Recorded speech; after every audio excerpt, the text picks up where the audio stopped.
Wanna hear a story?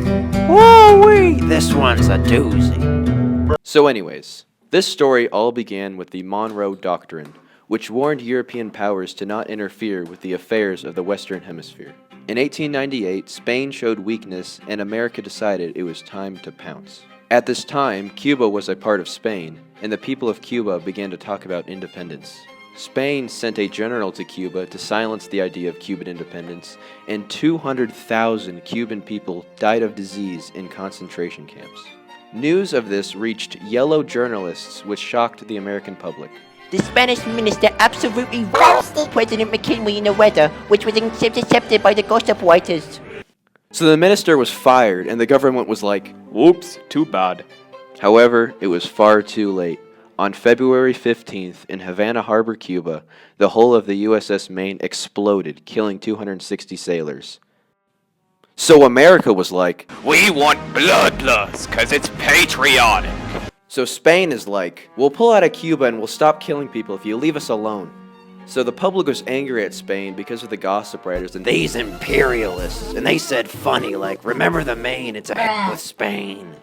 And Congress passed the Teller Amendment, which promised that Americans are not to annex Cuba, but the Congress was like, Aw, what the heck, let's kill him anyways. Going into the Spanish-American War, the United States was unprepared but had high spirits.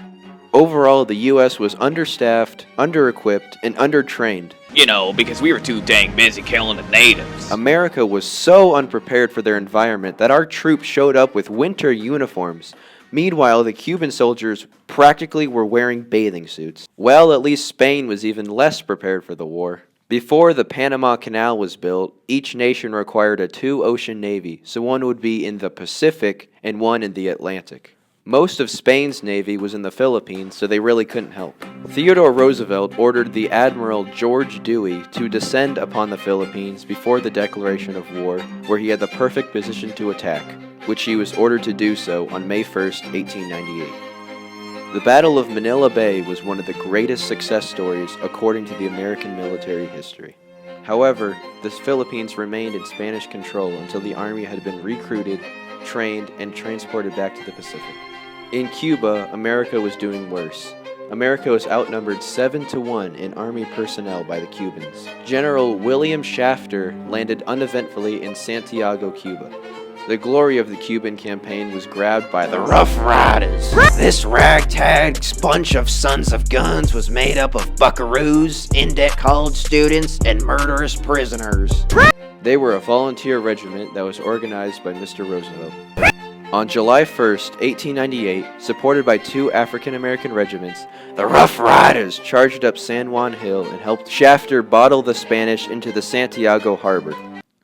Then the Spanish fleet was Absolutely destroyed By the Americans. On December 10th, 1898, the Treaty of Paris was signed, which heavily favored the U.S., since they were given the Philippines and the islands of Guam and Puerto Rico. Cuba was also made independent from Spain. Spain was awarded $20 million for its losses and damages. But it doesn't end there, as the treaty caused heavy debate. Anti-imperialists called the U.S. hypocritical for condemning European empires while also pursuing their very own, also saying that the war was supposed to be on freeing Cuba, not the Philippines. Emilio Aguinaldo Also waged a gruesome 3-year insurrection when the Philippines rebelled, which resulted in large amounts of casualties.